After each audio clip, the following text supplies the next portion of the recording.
Bueno, pues continuamos hoy con la serie que comenzamos ya el domingo pasado, esta miniserie donde estamos ya en nuestro penúltimo sermón. Ageo es un libro pequeño, entonces el próximo domingo estaremos terminando esta serie breve, ¿verdad? Pero en esta serie el momento es ahora.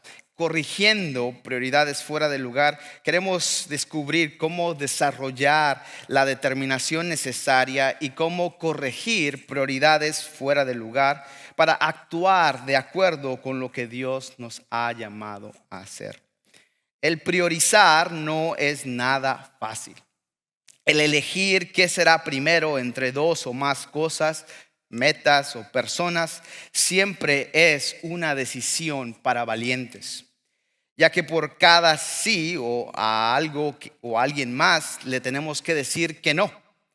Estas decisiones del corazón pues requieren de determinación del corazón, requieren determinación de anterioridad y requieren de firmeza de carácter. Es decir, debemos entrarle preparado para cuando estos sucesos vengan a nuestras vidas, no simplemente reaccionemos, porque nuestra tendencia natural al reaccionar siempre va a ser de acuerdo a nuestra naturaleza pecaminosa. Pero cuando nosotros preparamos una respuesta ante esas circunstancias, podemos estar fundamentados en la verdad de la palabra de Dios. Y es por eso que estas decisiones del corazón requieren de esta determinación de anterioridad y requieren la firmeza de carácter de no darse por vencido. Por favor, Señor, ayúdame a salvar uno más. Por favor, Señor, ayúdame a salvar uno más. Esas fueron las palabras del soldado de primera clase Desmond T2, quien fue condecorado con la medalla de honor del Congreso a pesar de negarse a portar armas durante la Segunda Guerra Mundial por motivos religiosos. Quizás haya leído su historia o mejor haya visto la adaptación cinematográfica titulada Hacksaw Ridge, distribuida en español como Hasta el último hombre, la cual fue pues mostrada en el cine en el 2016. Si no ha visto esta película, pues se la recomiendo. Es una muy buena película, dramática y bélica, recomendadamente solamente para R, ¿verdad? Por causa de la violencia, pero muestra una realidad de ese conflicto y brutal realidad de la Segunda Guerra Mundial. Pero en esta película, basada en la historia real del soldado 2, un cristiano que no tocaría un arma ni trabajaría en el sábado, se enlistó en el ejército como médico de combate porque creía en la causa, en la libertad. Pero había prometido no matar. Al inicio de su enlistamiento, el ejército estadounidense no quería nada que ver con este soldado. Sus compañeros lo consideraron un cobarde y su capitán incluso quería transferirlo de compañía porque miraba que iba a ser un problema en su mando.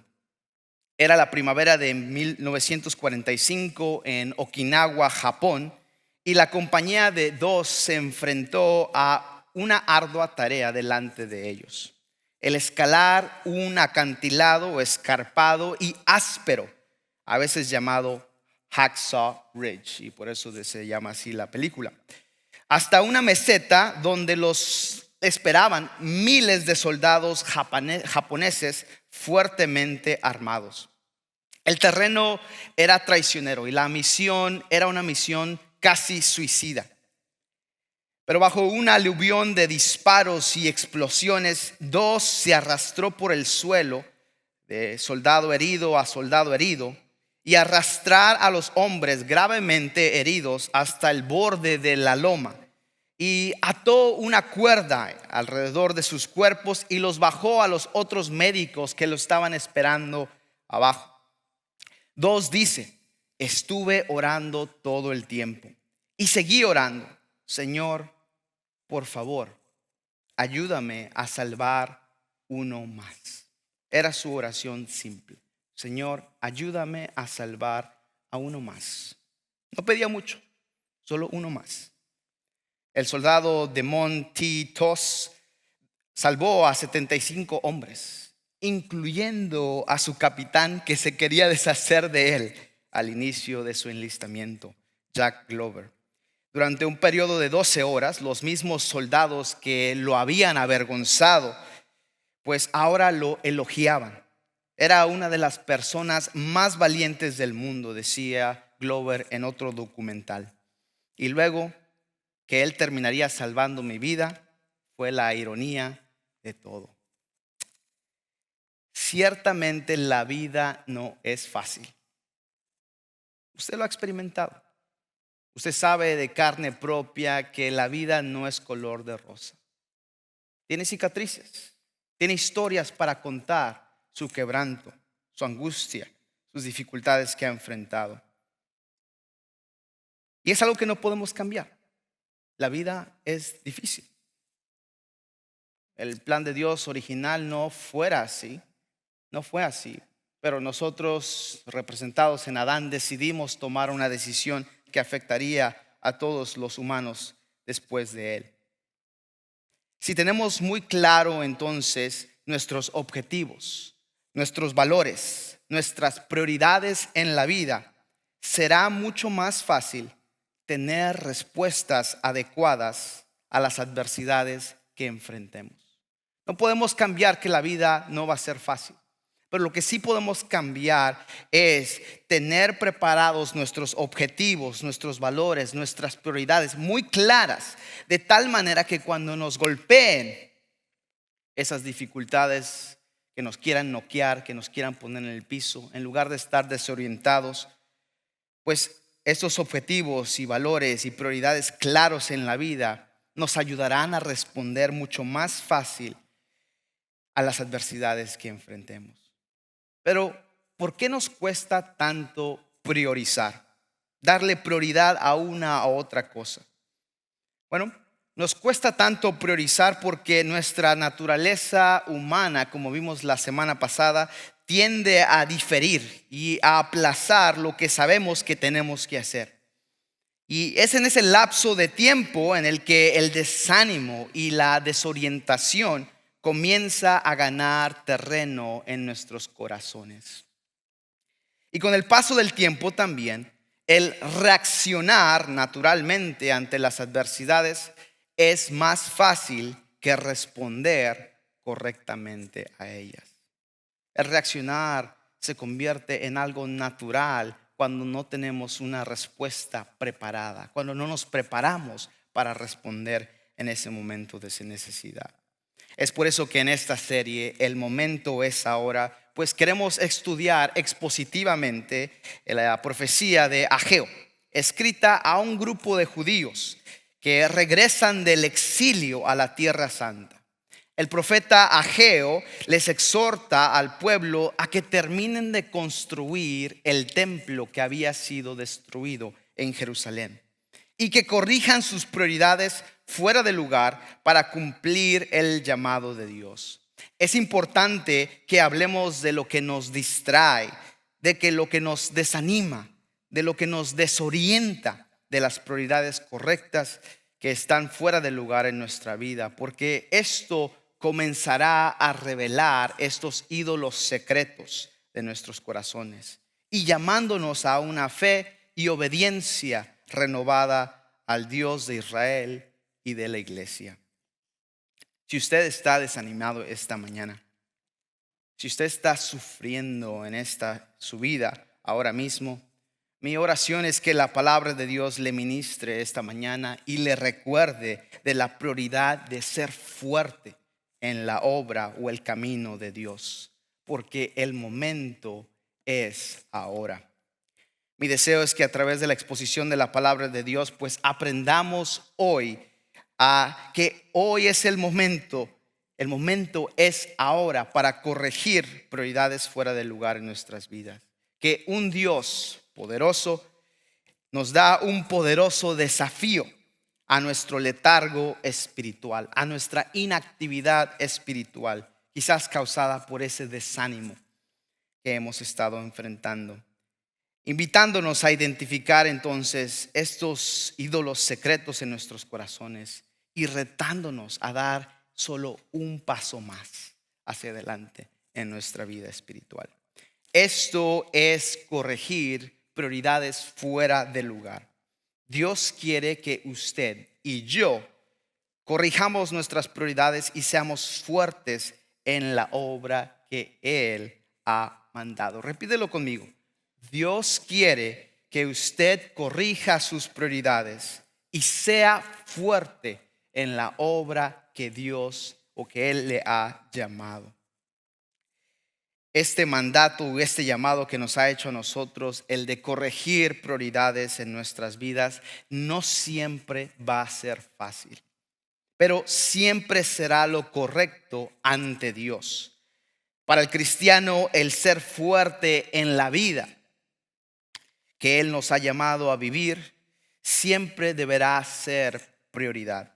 Y el aprender a conquistar el desánimo siempre tendrá precedencia, porque en la vida que enfrentaremos varias razones para tener un espíritu negativo, desanimado, y todo lo contrario a ser fuertes.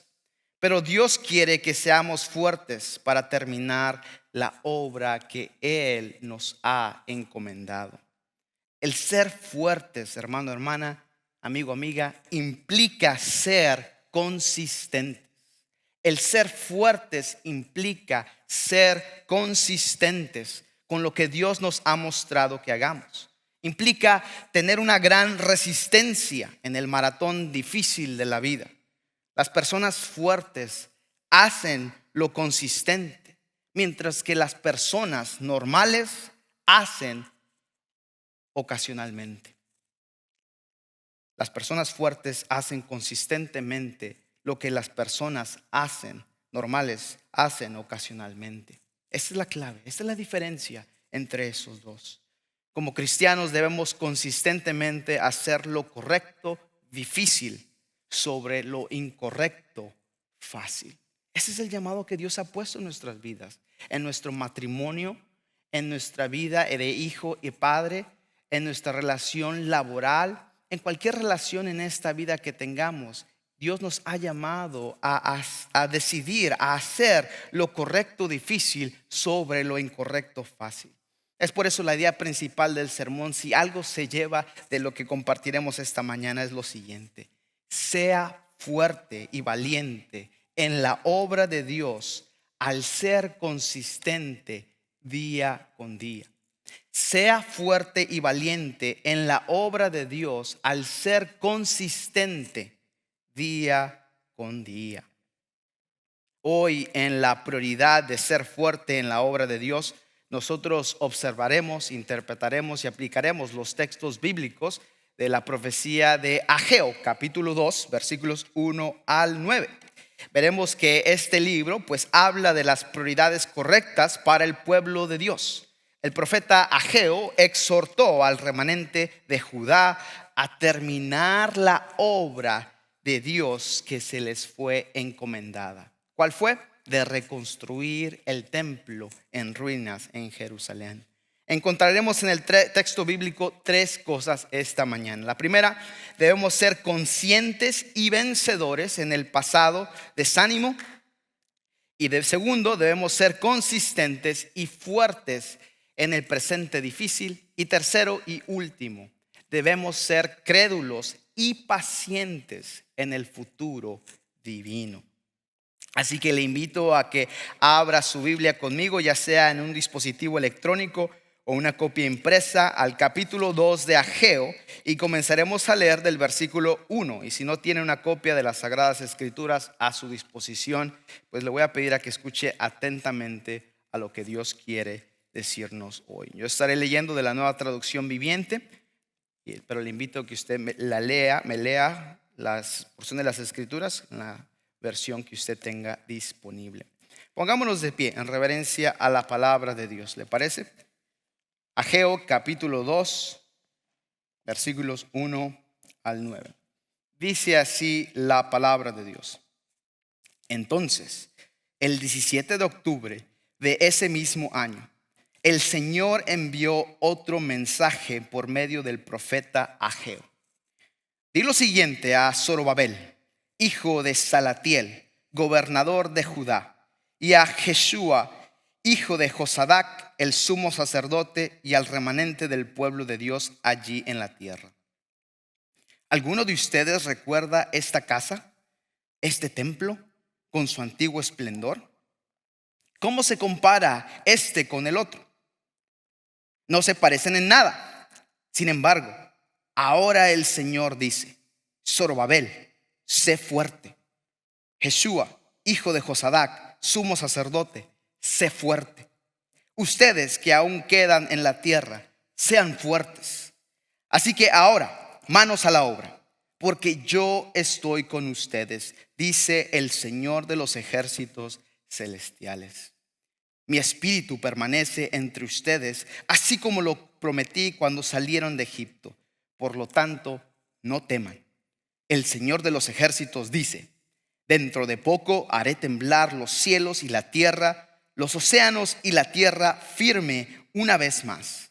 Haré temblar a todas las naciones y traerán los tesoros de todas las naciones a este templo. Llenaré este lugar de gloria, dice el Señor de los ejércitos celestiales. La plata es mía y el oro es mío, dice el Señor de los ejércitos celestiales. La futura gloria de este templo será mayor que su pasada gloria, dice el Señor de los ejércitos celestiales. Y en este lugar traeré paz. Yo, el Señor de los ejércitos celestiales, he hablado. Palabra de Dios. Puede tomar asiento. Bueno, en esta nueva perícopa de texto que hemos leído, esta sección de las Escrituras, pues encontramos, ¿verdad? Si se perdió el sermón de la semana pasada, hablamos de el rey Salomón.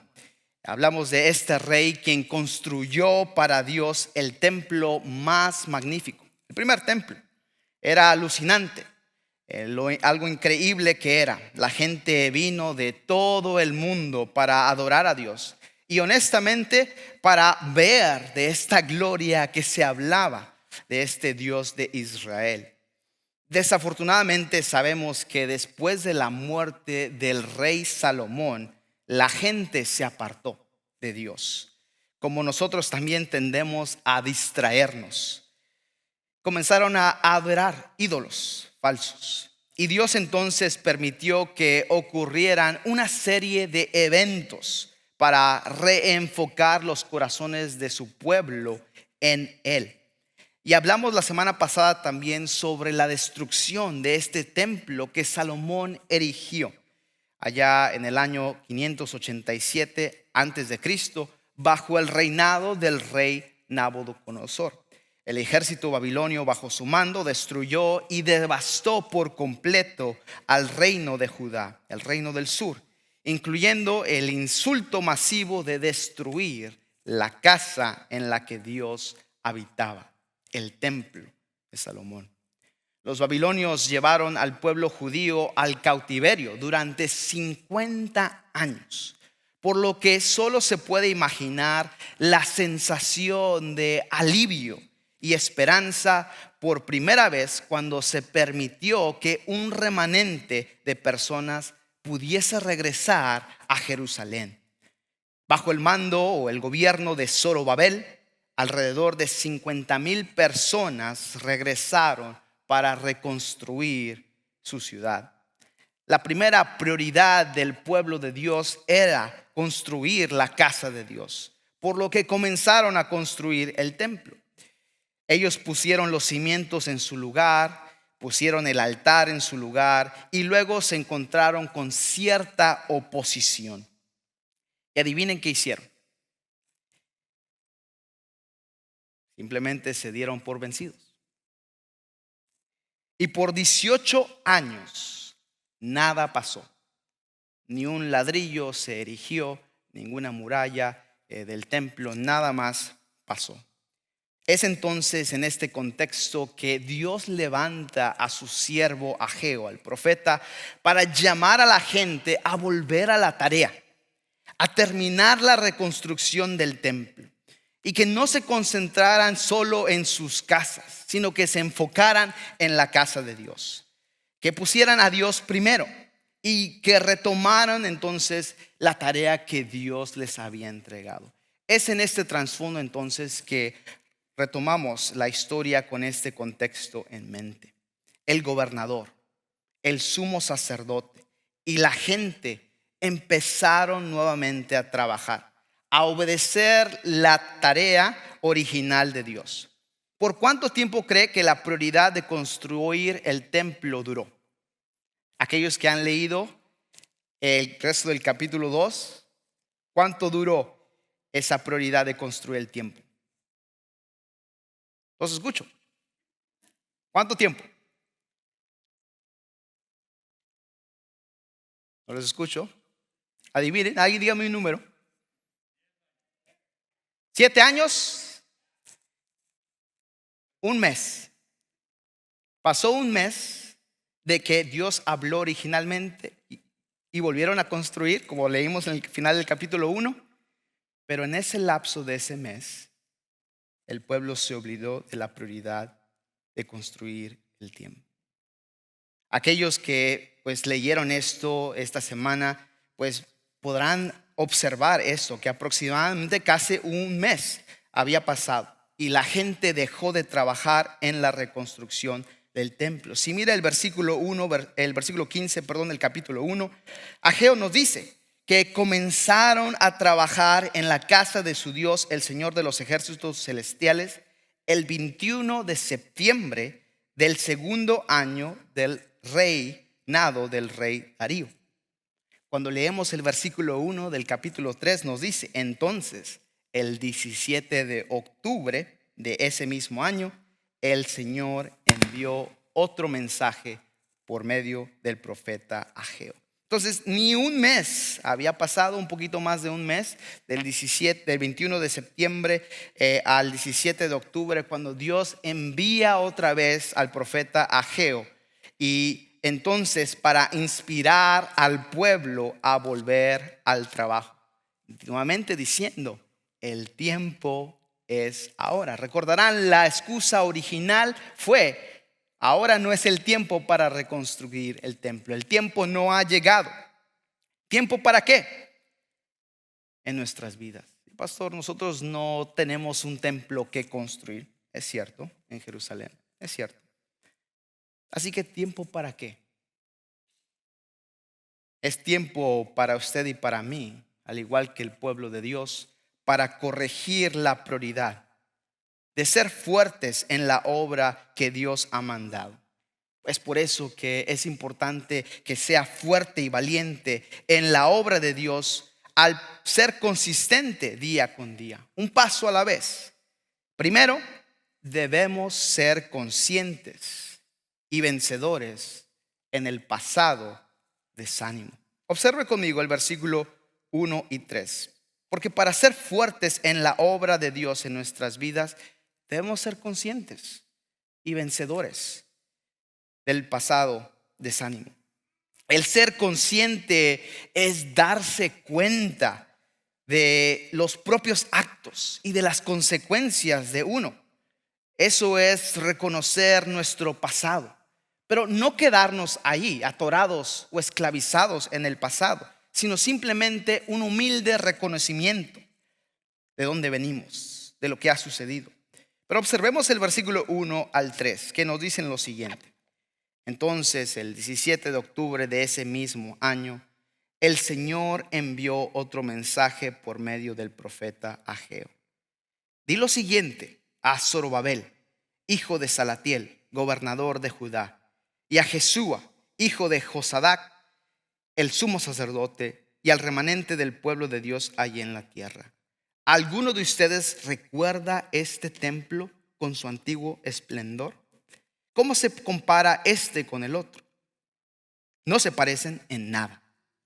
Verá, un mes después, el 17 de octubre del año 520 antes de Cristo, todos se volvieron a desanimar.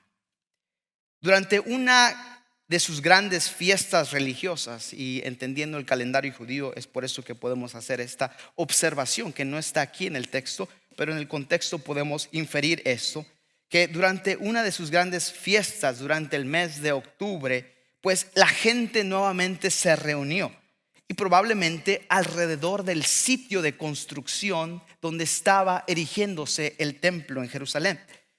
Y lo más probable que podemos observar, de acuerdo al desánimo, y decimos desánimo porque si estuvieran animados, había pasado solo menos de un mes. Al menos deberían estar poniendo ladrillos, deberían estar levantando las paredes del templo, ¿no cree? Pero el texto nos dice que Dios tiene que levantar otra vez a Ageo y envía este mensaje a mi pueblo. Y la pregunta entonces que podemos inferir en esto es: ¿cuál era la razón, o cuáles son las razones por las cuales el pueblo de Dios en tan solo menos de un mes habían olvidado o dejado a un lado la prioridad de Dios de reconstruir el templo? Bueno, Ageo nos va a comentar algo sobre ese aspecto relacionados. Pero una de las preguntas claves que la gente se debió haber hecho es: ¿esto es el avance que hemos tenido en estos veintitantos días? ¿Este es el avance que hemos tenido desde el que Dios habló con nosotros y comenzamos a trabajar? Esto es tan patético. Esto no es mucho progreso. Y de repente todos se desanimaron y simplemente renunciaron un mes después. Seamos honestos, nosotros también hacemos lo mismo. Obviamente a nosotros no se nos ha dado la tarea de construir un templo en Jerusalén, pero sí se nos ha encomendado otras tareas por parte de Dios. Quizás esas tareas, muchas de ellas, las recibimos sin esperar, el ser padre y mamá a la vez. Para otros de nosotros, simplemente en una familia ordinaria, de ser papá, de ser mamá. Para otros, en una oficina pastoral o de servicio en la iglesia. En nuestros trabajos hemos recibido tareas de parte de nuestro Dios. Una tarea en general que todos los cristianos hemos recibido es la tarea de hacer discípulos de Jesucristo, de todas las naciones. Y de alguna u otra manera nosotros podemos desanimarnos. Mi chamaco, ¿verdad? Que tiene apenas 2 años y medio, estamos tratando de esforzarnos y crear un tiempo de rutina, de oración, de lectura de la palabra de Dios. Y les confieso, no dura ni unos minutos cuando él dice: no Jesus, no Jesús. Y uno se puede desanimar. Pues, ¿qué estoy haciendo mal? ¿Vale la pena que yo haga esto? En su matrimonio quizás usted está pasando por un tiempo muy difícil y ha intentado mucho y ha orado y llorado. Y lo más fácil que usted puede decir es: pues no sé qué hacer, no sé qué más que hacer. Mejor ahí le dejo. Me va mejor cuando no hago nada. En nuestro trabajo también. Esa tentación, ¿verdad? Del que no tranza, no avanza. Y nos dejamos seducir por estas tentaciones, por estas decisiones, mejor dicho, más fáciles que las decisiones difíciles, correctas. Este era el ámbito de las mismas tareas que Dios nos ha encomendado a nosotros. Y empezamos con ánimo, y ahora sí vamos a leer la Biblia, y ahora sí vamos a hacer esto, y ahora sí nos vamos a esforzar, y ahora sí le vamos a echar ganas. Pero pasa un mes y nos desanimamos. No sé qué sea para usted. Quizás esto sea salir de deudas y diga: vamos a salir de deudas este año. Pero llega la Navidad o Black Friday, se acabó. Nos olvidamos de eso. Quizás para otros sea: voy a ponerme a dieta, voy a hacer ejercicio, voy a tener una vida más activa. Vamos a ponernos a dieta, vamos a ir al gimnasio. Pero luego vamos ahí al Kroger, ¿verdad? O a la tienda mexicana, ¿verdad? Y vemos las galletas de Oreo con doble relleno a mitad de precio. Y ahí va la dieta.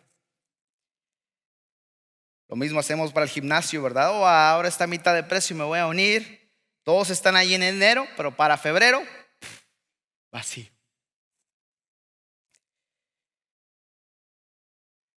Suena chistoso todas estas cosas, pero en la vida real, en la vida espiritual, lo mismo sucede. No pasa mucho tiempo cuando el desánimo empieza a conquistarnos, ¿no cree? Empieza a poco, sutilmente, desanimarnos increíblemente. Eso es exactamente lo que pasó para el pueblo de Dios en cuanto a la tarea de reconstruir el templo. Vamos a hacer esto por Dios y va a ser increíble. Un mes después, cuando no salió como esperaban, se desanimaron increíblemente. Y Dios hizo que Ageo le hiciera esta pregunta al pueblo de Dios que acabamos de observar en los primeros versículos.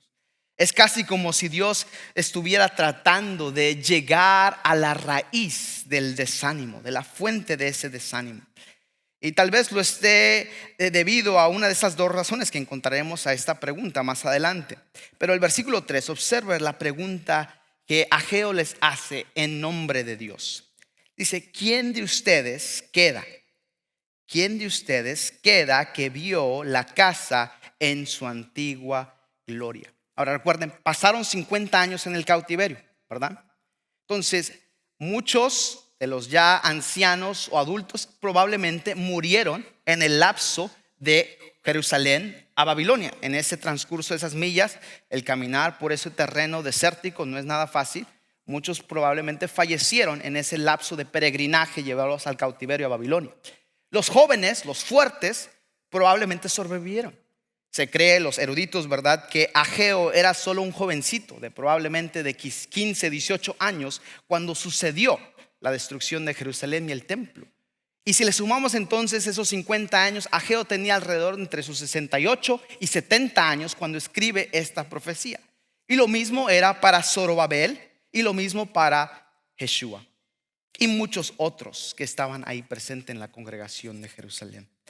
Y les pregunta nuevamente Ageo en nombre de Dios, ¿quién de ustedes queda que vio la casa en su antigua gloria? En otras palabras, ¿quién vio el templo de Salomón en todo su apogeo antes de ver estos escombros? ¿Quién tiene la edad suficiente, en otras palabras, para recordar el templo de Salomón? Y hace una pregunta retórica. ¿No fue asombroso? Miran a su templo, a su intento de construir el templo mandado, y lo comparan con el antiguo templo suyo, y su progreso no parece nada en comparación. ¿Quién de ustedes recuerda el antiguo templo en su asombrosa gloria? Ahora, Ageo hace referencia al templo de Salomón. Les mostré un diagrama, un modelo que los eruditos han reconstruido, ¿verdad?, en base a las descripciones en la escritura, ¿verdad? Pero el modelo del templo de Salomón era algo asombroso, algo bello, ¿verdad? Y puede ver usted ahí todos los detalles, y que todo esto tomó alrededor de 20 años. Le tomó a Salomón el poder erigir semejante templo. Y todos los recursos realmente comenzó su padre David a recolectar todo lo que se iba a utilizar para la construcción del templo. Así que 20 años pasaron en construir este templo por Salomón, y cuando fue terminado, muchos de ellos experimentaron la gloria del templo de Salomón. Pero ahora que después de que han sido llevados al cautiverio, que esto había sido destruido, y regresan y les toca la tarea de ellos reconstruir, y ha pasado solamente casi un mes y no hay mucho avance, Dios hace esta pregunta en comparación. Ahora, hay dos causas de desánimo de las que quiero hablar hoy. Y si está tomando notas, la primera es comparaciones. Las comparaciones o la comparación es una raíz del desánimo.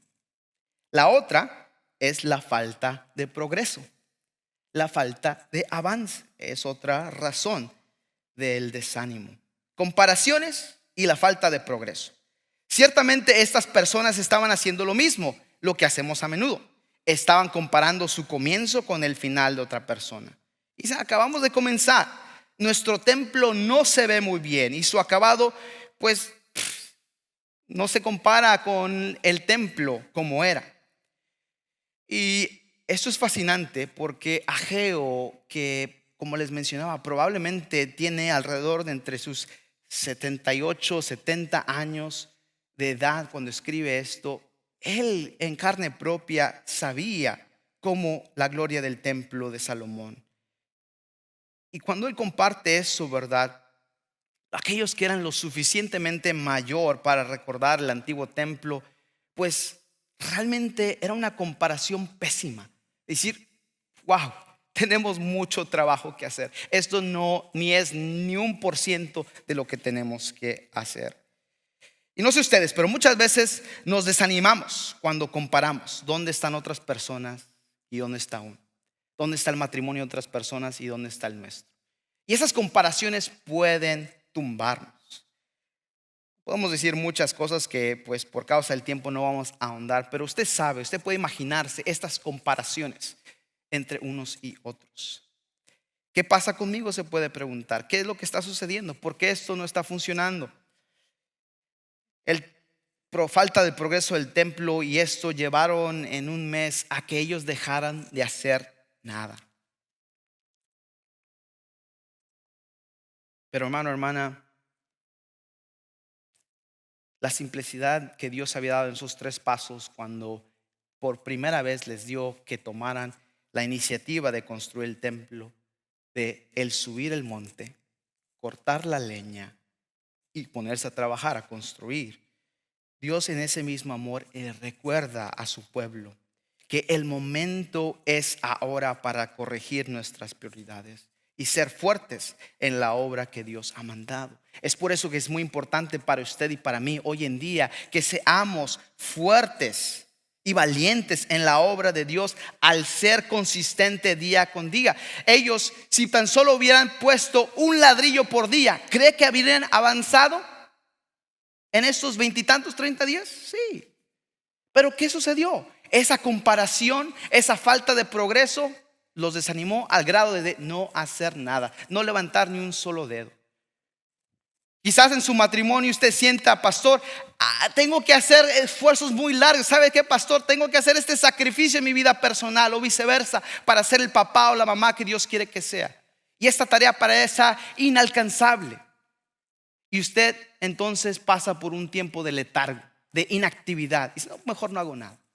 Pero déjeme decirle, si usted toma un día a la vez, una acción, un paso a la vez, usted va a estar mejor que como lo estuvo anteriormente. Pero usted tiene que esforzarse, usted tiene que ser valiente. Ahora vamos a ver que este mandato del Señor, ¿verdad?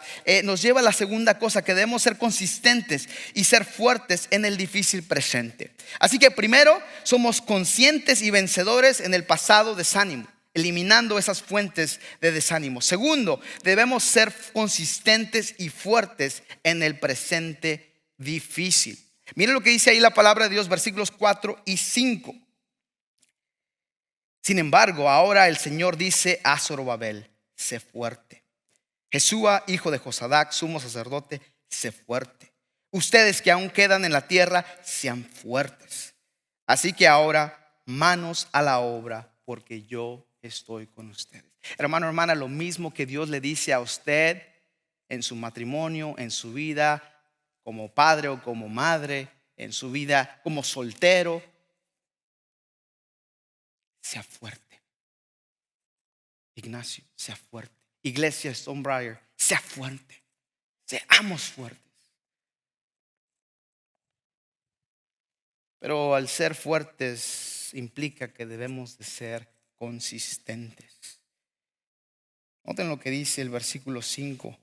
Esta fuerza no es en el ideal, lo que yo me voy a hacer el fuerte, me voy a poner las botas, me voy a poner los zapatos bien apretados, el cinturón listos para darle con todo. No, no está hablando de un esfuerzo individual. Note el versículo 5. mi espíritu permanece entre ustedes, así como lo prometí cuando los salieron de Egipto. Por lo tanto, no teman. ¿Sabes? Eso es una de las grandes promesas del cristianismo para usted y para mí. Dios no nos promete que nos va a reservar del peligro o necesariamente reservarnos de las dificultades en la vida. A veces en su voluntad Él lo permite, a veces Él nos cuida. ¿Por qué? No sé, Él es Dios, Él sabe por qué. Pero la promesa que nosotros podemos estar seguros es que Él va a estar con nosotros. Todo minuto, todo segundo, todo día, hasta el fin del mundo. No son palabras mías, son palabras de nuestro Señor Jesucristo. Pero requiere que usted y yo seamos fuertes y sean valientes.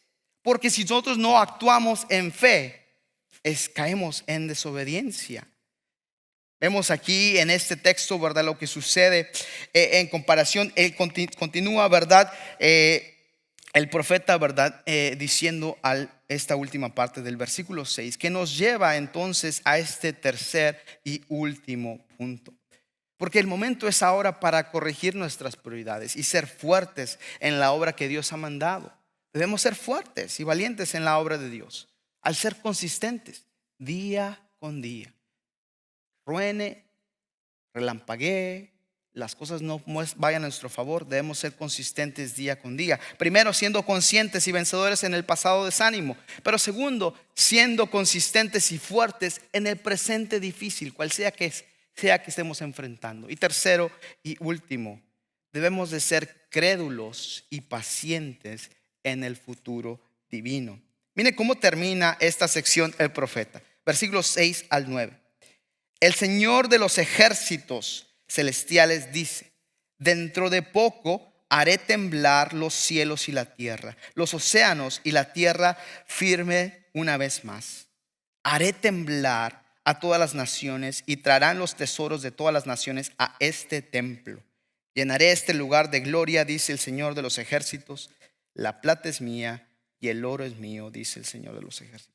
Ahora quiero mostrarles brevemente, por causa del tiempo, una réplica al modelo del templo de Herodes. Ese es el templo que se construyó basado en el esfuerzo que hicieron estos judíos que respondieron ahora en obediencia.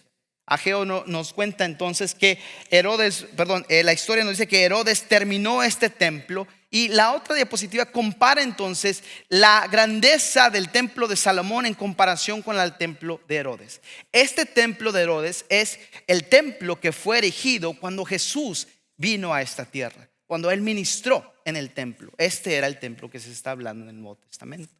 Ahora, obviamente esto pasaron cientos de años, 200 años para ser más específico, 280 antes de que esto sucediera. Pero cuando esto entonces pasa, ¿verdad? Perdón, dije 200, son 520 al llegar al año 0. Y ellos no podían ver esto, pero ellos su llamado era a ser consistentes, a ser fuertes en el presente. Ahora, sabemos que en la historia Jesús profetiza que ese templo de Herodes iba a ser destruido en el año 70 en consecuencia a la desobediencia de los israelitas, que no iba a quedar piedra con piedra. Pero termina el texto aquí y quiero animarlos esto, ¿verdad? Porque el Señor termina diciendo: la plata es mía, el oro es mío. La gente en ese entonces dice: pues esto es fácil para ti, Ageo. Es fácil para Dios decir estas cosas, pero nosotros no vemos el futuro, no sabemos qué va a suceder. ¿Qué garantía tenemos? Y Dios termina diciéndolo lo siguiente, versículo 9: la futura gloria de este templo será mayor que su pasada gloria, dice el Señor de los ejércitos celestiales. Y en este lugar traeré paz. Yo, el Señor de los ejércitos, he hablado. Quiero mostrarles brevemente un diagrama del templo que está hablando aquí. Durante el tiempo del exilio de los 50 años en Babilonia, se levantó otro profeta. Dios levantó otro profeta llamado Ezequías. Y Ezequías, parte de su profecía, profetiza el templo que sería construido cuando Jesús regresara a esta tierra a reinar su reino físico. Y cuando compara usted el templo que describe Ezequiel con el templo de Herodes, era semejante en mayor, semejante más hermoso, semejante más esplendoroso, mucho más que el templo de Salomón. Y Dios les dice al pueblo: sean fuertes, sean valientes, porque esto es lo que va a suceder. Yo construiré este templo cuando mi Hijo Jesucristo, mi Mesías, venga. Y algo más asombroso, ¿verdad? Y en este lugar traeré paz. Verá, desde que inició la conquista de los jueces de Josué, de Moisés, perdón, de Moisés a Josué, a los jueces, Israel nunca pudo conquistar toda la tierra. Pero cuando el Mesías regrese, Él iba a poner todas las cosas en su lugar. Él iba a restablecer no solamente el templo a su futura gloria y todas estas promesas por delante, pero en el presente difícil, Él le dice a su pueblo: sean fuertes, sean valientes, que yo estoy con ustedes. Iglesia, yo no sé qué retos usted está enfrentando en su vida personal, en su familia, en su matrimonio. Cualquiera que sea ese estado de desánimo, de letargo espiritual, Dios le dice a usted y a mí hoy: el momento es ahora. El momento es ahora para corregir nuestras prioridades. ¿Qué tenemos que hacer? Sean fuertes, sean valientes, cumplan el llamado que yo he hecho. Yo le invito esta mañana a que reflexione al terminar este próximo domingo y esta semana. Reflexione en su vida. ¿Qué prioridades tiene que alinear? ¿Qué tiene que cambiar para que usted sea fuerte y sea valiente en lo que Dios le ha llamado en este momento en su vida? Para ser el padre o la madre, el esposo o la esposa que Dios quiere que sea usted, que Él quiere que yo sea yo. Como iglesia, ¿cuáles son esas metas, esos deseos que Él quiere que nosotros hagamos en este lugar? Y que no caigamos en un letargo espiritual, en un momento de inactividad por causa de nuestro desánimo. La realidad es, como este soldado, él puede echarse la dura tarea de salvar a todos, no podía. Pero el que dice: Señor, ayúdame a salvar uno más. Que nuestra oración sea: Señor, ayúdame a salvar mi matrimonio, mi familia, un día a la vez. Una vez, un día a la vez, un día a la vez. Señor, ayúdame. Vamos a orar. Póngase de pie. Padre Celestial, es natural que nosotros nos desanimemos, pero usted demanda que nos esforcemos, que seamos valientes. Y esto se demuestra en la consistencia, porque esta consistencia poco a poco no solamente cambiará nuestros corazones y alrededor de nosotros, pero también lo que usted está haciendo a través de nosotros con otras personas. Le pedimos que nos ayude esta mañana a reconsiderar lo que usted está haciendo, a poner a un lado nuestro desánimo y al escuchar sus palabras de aliento y mirar hacia el futuro divino y creerle por la fe lo que usted hará en nuestras vidas, en nuestra iglesia, en nuestra familia, en nuestros matrimonios, en nuestros hijos. Pero en el presente, ayúdenos a ser fuertes y valientes y creerle, a ponernos en acción, Señor, y esperar pacientemente, porque ciertamente vendrá el cumplimiento de sus promesas. Gracias, Señor, por lo que va a hacer en nuestras vidas. Nos encomendamos en sus manos y le pedimos esto en el nombre precioso de Jesucristo. Y el pueblo de Dios dice: